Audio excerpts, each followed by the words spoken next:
আল্লাহ যদি কোনো বিপদ দেয়, আমি দেখতেছি আমার ক্ষতি, এই ক্ষতির পেছনে আমার কোনো কল্যাণ থাকতে পারে কি পারে না। গালিগালাজ করবেন, রাগ হলে বিপদ হলে গালিগালাজ করবেন, আসার ফিসার করবেন, আল্লাহর প্রতি অধৈর্য হবেন, বিপদ হয়েছে বোর গোষ্ঠী উদ্ধার করবেন, গায়ে হাত তুলবেন। মক্কায় একবার আমার এক পরিচিত ভাই, ওনার জীবনে একটা বড় বিপদ আসলো। বিপদ কি? বিপদ হলো, ভদ্রলোক হোটেলের ব্যবসা করে, আবাসিক হোটেলের ব্যবসা করে, আমার পরিচিত। তো সে ভাই, উনি হঠাৎ করে দেখি মন টন খারাপ। কিরে ভাই মন খারাপ কেন? বলে হুজুর মন খারাপ, দেশে চলে যাব।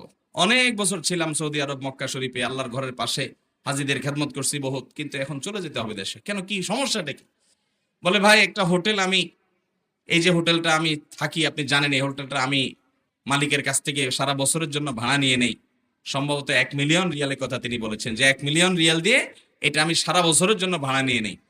এরপরে 12 মাস আমি হাজিদেরকে রাখি, এখান থেকে প্রফিট করি, আমার সংসার চলে, আলহামদুলিল্লাহ, আল্লাহ আমাকে সুখে শান্তি রাখছে।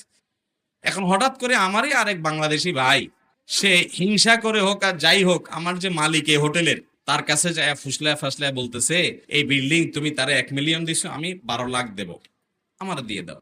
তো সৌদি বেচারা 2 লাখ রিয়াল বেশি পাইছে, বলে ঠিক আছে সামনের বছর তোমার আর বিল্ডিং দেবো না, আমি আরেকজনটা দিয়ে দিয়েছি অলরেডি 12 লাখে, এই বছর শেষ করি, তোমার শেষ। বেচারা বলে একই হোটেল, অনেক দিন পর্যন্ত এই হোটেলে ছিলাম, এখন এটা আমার হাতছাড়া হয়ে গেল। যেই লোক 12 লাখ দিয়ে নিয়েছে সে ব্যবসা করা কঠিন হবে, কারণ ব্যবসায় আগের মতো নাই, 10 লাখ উঠাই দিয়ে আমার কষ্ট হয়, সে কেমনি 12 লাখ করবে, তাও হিংসা করে করছে। এই যে আমার পেটে লাথিটা মারলো, হোটেলটা হাতছাড়া হয়ে গেল, এত বছর একটা হোটেলে ছিলাম, এখন হোটেলটা ছেড়ে দিতে হলো। এই জন্য হুজুর মনে দুঃখে চলে যাবো, আর দেশে থাকবো না। উনি দেশে চলে আসছে, শেষ পর্যন্ত একসাথে চলে আসছে। ঠিক আছে, সে আর হোটেলে ব্যবসা মক্কা করবে না, মনের দুঃখে। এত বড় একটা আঘাত, এত বছরের উপার্জনের জিনিসটা তার মুখ থেকে ছিনিয়ে নিয়ে গেছে। আমারও খুব খারাপ লাগলো, দোয়া করলাম আল্লাহ আপনাকে সবরের তৌফিক দান করুক। দেখেন দেখেন সবরে কি হয়। এই ভদ্রলোক দেশে চলে আসছে, আসার কিছুদিন পরেই শুরু হয়ে গেল করোনা। কি শুরু হয়েছে? এবার হোটেলের কি হয়েছে? আর সৌদি আরবে বাসা ভাড়া, হোটেল ভাড়া, এগুলো অগ্রিম দিতে হয়। আগে টাকা অগ্রিম সব দিয়ে দিবেন, এরপরে আপনি ভাড়া পাবেন। তো টাকা তো সব সৌদি মালিকরে দিয়ে দিছে, 12 লক্ষ রিয়াল। টাকা দেওয়ার কিছুদিন পরেই শুরু হয়ে গেছে কি, এবং করোনা লাস্টিং করছে কত বছর? 2-2.5 বছর। এই 2-2.5 বছর মক্কা বন্ধ, উমরা বন্ধ, হজ। তাহলে বেচারার হোটেলও 2 পয়সাও ইনকাম। আমি ওই ভাইকে বললাম, ওনার নাম টিপু ভাই, বললাম টিপু ভাই, আল্লাহ যে আপনার এত বড় এহসান আপনার উপরে করলো, আর ও আপনারে খুঁটি দিতে চাইছে, খুঁটা দিতে চাইছে, গর্ত করছে, গর্তে অরে ফেলাইছে। আপনি যদি 12 লাখ টাকা দিয়ে ভাড়া, 12 লাখ রিয়াল দিয়ে যদি ভাড়া নিতেন হোটেলটা, তো 12 লাখ রিয়াল তো পুরোটাই জলে চলে গেছে। আল্লাহ তাআলা আপনি গর্তে পড়তে নিছেন, 2 মাস পরে, 1 মাস পরে করোনা আসবে, আল্লাহ ধাক্কা দিয়ে আপনারা বাংলাদেশ পাঠায় 1 মিলিয়ন রিয়াল বাঁচাই দিছে। ভদ্রলোক চোখের পানি ফেলে দিলেন। ভাইরা আমার, এরকম এক ভাইয়ের কথা বলেছি, এরকম শত শত হাজার হাজার মানুষ আমরা আমাদের মধ্যেও আছি, আমরা নিজেরা ফিল করি না। আল্লাহ যদি কোনো বিপদ দেয়, আমি দেখতেছি আমার ক্ষতি, এই ক্ষতির পেছনে আমার কোনো কল্যাণ থাকতে পারে কি পারে না। দুনিয়াতে যদি কোনো কল্যাণ নাও থাকে, আর বিনিময় যদি আল্লাহ কিয়ামত দিন ডাইকা বলে, বান্দা তোরে এতগুলা বিপদ দিছিলাম, তুই অধৈর্য হস নাই, সবর করছস, বিনিময় আজ যা তোরে জান্নাতটা দিয়ে দিলাম। লস প্রজেক্ট না লাভের প্রজেক্ট?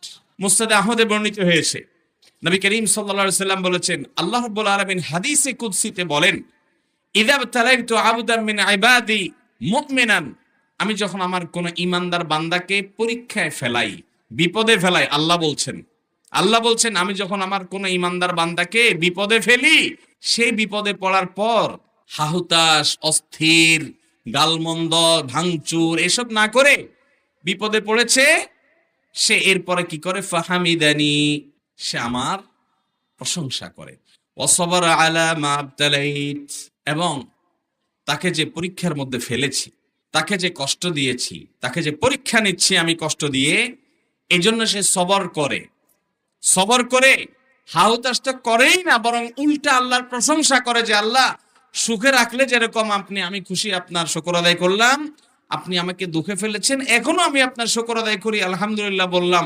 এইরকম যদি কোনো ইমানদার, স্ট্রং মজবুত ইমানওয়ালা, হিম্মতওয়ালা ইমানদার যদি করতে পারে, বলতে পারে, ফাইন্নাহু ইয়াকুমু মিন মাদজাহি যালিক, এইরকম অবস্থান যদি কেউ নিতে পারে, যে বিপদে সে ভেঙে পড়ে না, বরং আল্লাহর উপরে সন্তুষ্ট থাকে, যে আমার আল্লাহ যে হালে রেখেছেন আমি সে হালের উপরে খুশি, আলহামদুলিল্লাহ বলে মেনে নেয়, এই কাজটা করতে পারলে, এই লোকটা যখন উঠে, তখন আল্লাহ রাব্বুল আলামিন তার এই সবরের বিনিময়ে তাকে সদ্য ভূমিষ্ঠ হওয়া শিশুর মতো নিষ্পাপ করে দেন। বিপদ আপদ আমাদের জীবনে আসে নাকি আসে না? সবার জীবনে কম বেশি। কিন্তু কয়জন আছেন বলেন তো একটা বিপদ আসার পরে হাসি মুখে আল্লাহ শুকর আদায় করছেন? কাজটা কিন্তু খুব সহজ কাজ না, কাজটা অনেক। এই ওয়াজ আপনাকে করতে দিলে আপনি হয়তো আমার চেয়ে তারা ভালো পারেন বা কিছু বলতে পারবেন, কিন্তু যখন বিপদে আমরা পড়ে যাব তখন আমল করতে পারলাম কিনা সেটাই হলো বড় প্রশ্নের বিষয়। আল্লাহ আমাদের সবাইকে সেরকম সবরকারী হওয়ার তৌফিক দান করুন। নামাজি মুসলমান পাবেন, রোজাদার মুসলমান পাবেন, দাড়িয়ালা মুসলমান পাবেন, কিন্তু সবরকারী মুসলমান খুব বেশি পাবেন না। হুলস্থুল, বিশেষ করে বিপদ আপদে ভেঙে পড়ে অনেকে তো আল্লাহর প্রতি নিরাশ হয়ে আল্লাহর প্রতি এমন কথা বলে যে কুফরি কালাম হয়ে যায়, ইমান থেকে খারিজ হয়ে যায়। মনে রাখবেন, আপনার যে কোনো বিপদ, যে কোনো আপনার জীবনের কষ্ট, এই সবগুলো আল্লাহ তাআলা দেখছেন কি দেখছেন না?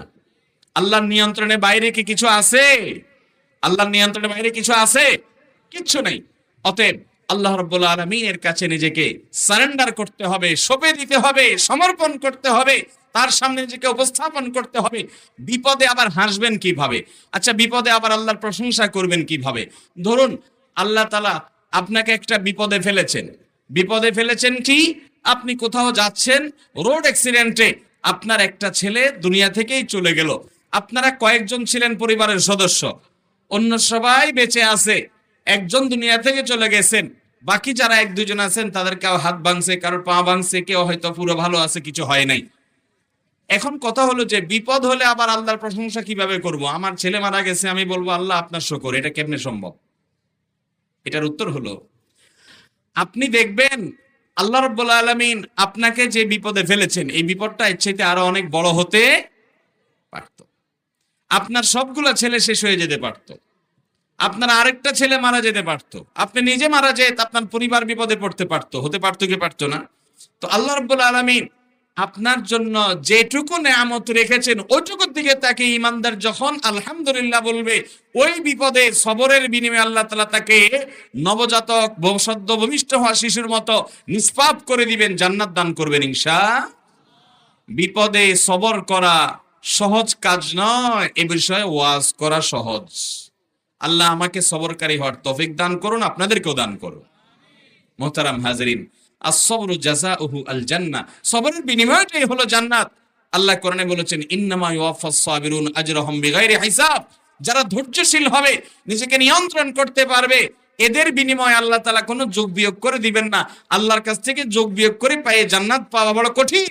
বিনা হিসাবে যদি জান্নাতে চান, বিনা হিসাবে যদি আল্লাহর কাছ থেকে সওয়াব পেতে চান, তাহলে আপনার জীবনের প্রতিটি পদক্ষেপে যত কঠিন সময় আসুক, পাহাড়ের মতো অটল হয়ে থেকে আপনাকে সবর করতে হবে, ধৈর্য ধারণ করতে হবে, নিজেকে নিয়ন্ত্রণ করতে হবে। মাথা গরম করে অঘটন ঘটানো যাবে না, গালিগালাজ করা যাবে না, নিজেকে শেষ করা যাবে না, কুফরি কালাম করা যাবে না, আল্লাহর প্রতি অনাস্থা প্রকাশ করা যাবে না, নিরাশ হওয়া যাবে না। সবর ইখতিয়ার করতে হবে। আস-সবরু জামিল, সবর অনেক সুন্দর জিনিস। আল্লাহ আমাদের সবাইকে সে সবরের দৌলত দান করুন। বিপদে সবর করবো তো ইনশাআল্লাহ। ভাইরা আমার একটা বিপদ হয়েছে, এই বিপদটা আমার জীবনের নেয়ামত হতে পারে কি পারে না? পারে কি পারে না? এরকম বহু ঘটনা আমাদের সামনে আসে না নাই? অনেক বিপদ আছে, আমরা দেখি বিপদ, অথচ এটা উপর দিয়ে দেখতে বিপদ হলে কি হবে, এর পিছনে নেয়ামত আছে। আমরা যদি সবর করে বলতে পারি, আল্লাহ আমি নিজের জন্য চাইছিলাম এই চাকরিটা হোক, কিন্তু আপনি দিলেন না, আমি বুঝলাম আমার ফয়সালা আপনার পক্ষ থেকে, আমি নিজের জন্য এটা ভালো মনে করছি, আপনি আমার জন্য ভালো মনে করেন নাই। মনে রাখবেন, আপনি নিজের জন্য যেটাকে ভালো মনে করছেন, আপনার রব তিনি যেটা নির্বাচন করবেন আপনার জন্য, সেটা আপনার মনে করার চাইতে আরো বেশি ভালো হবে। বুঝে আসুক আর ইমানদারের লস হবে। অতএব সবর করবো তো ইনশাআল্লাহ। গালিগালাজ করবেন, রাগ হলে, বিপদ হলে গালিগালাজ করবেন, আসার ফিসার করবেন, আল্লাহর প্রতি অধৈর্য হবেন, সবর করবেন তো ইনশাআল্লাহ। বিপদ হয়েছে বোর গোষ্ঠী উদ্ধার করবেন, গায়ে হাত তুলবেন, সবর করবেন তো ইনশাআল্লাহ। সবর করলে ভাই আল্লাহ রাব্বুল আলামিন অফুরন্ত সওয়াব দিবেন বিনা হিসাবে। আল্লাহর কাছ থেকে সওয়াব আর জান্নাত পেতে চাইলে সবরের কোনো বিকল্প, সবরে মেওয়া ফলে মুখে বললে হবে না, আমল করতে